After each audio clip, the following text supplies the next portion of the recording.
We have two speakers on this, first being a Will Franken, local resident speaker on the application. Thank you, Gemma.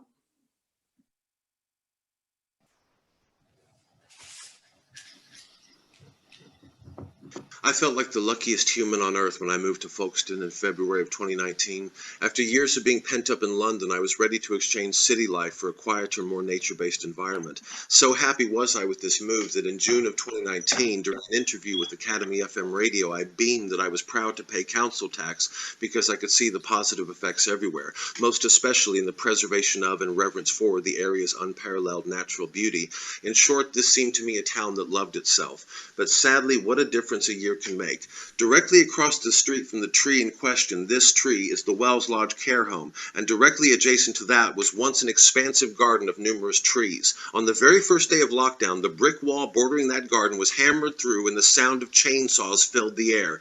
Imagine yourself, if you will, a resident at that care home. You've been informed there's a deadly pandemic that prevents you from seeing your family. Then, shortly after the Prime Minister takes the unprecedented step of placing the country under lockdown, the perennial stillness of the garden outside your window is shattered by the sound of saws clearing away trees. For what? A makeshift hospital? No, 6 luxury homes. True, the planning permission for that project was granted 2 years earlier, but that only makes the timing of the first day of lockdown as the start date for work all the more inconsiderate. It was inconsiderate when the digger operated until 9 p.m. 6 nights a week until at the request of my elderly and distraught neighbors whose windows had been rattling as a result, I lodged a complaint. It was inconsiderate only a few weeks ago when the foreman left his car parked all day in the disabled spot outside, and in the midst of all this inconsideration with regard to the life-preserving peace and quiet necessary for the elderly, to the aesthetic beauty of Earls Avenue, and to the concept of Mother Nature itself, it would be doubly inconsiderate now to fell this tree.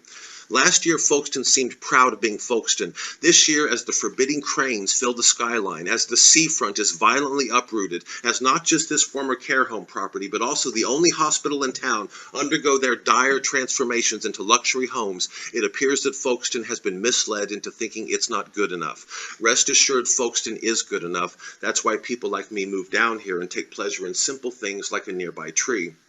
In a twist of cosmic irony, shortly before receiving notification of this proposal, in the branches immediately outside my window, I discovered a nesting pigeon had laid her egg. At such close proximity, I daily awaited the emergence of a hatchling, the defiant perseverance of life in a year otherwise marked by death. For this tree is not only a veritable hotel for wildlife, but a symbol of persisting joy and certainty at a time when both are at their scarcest.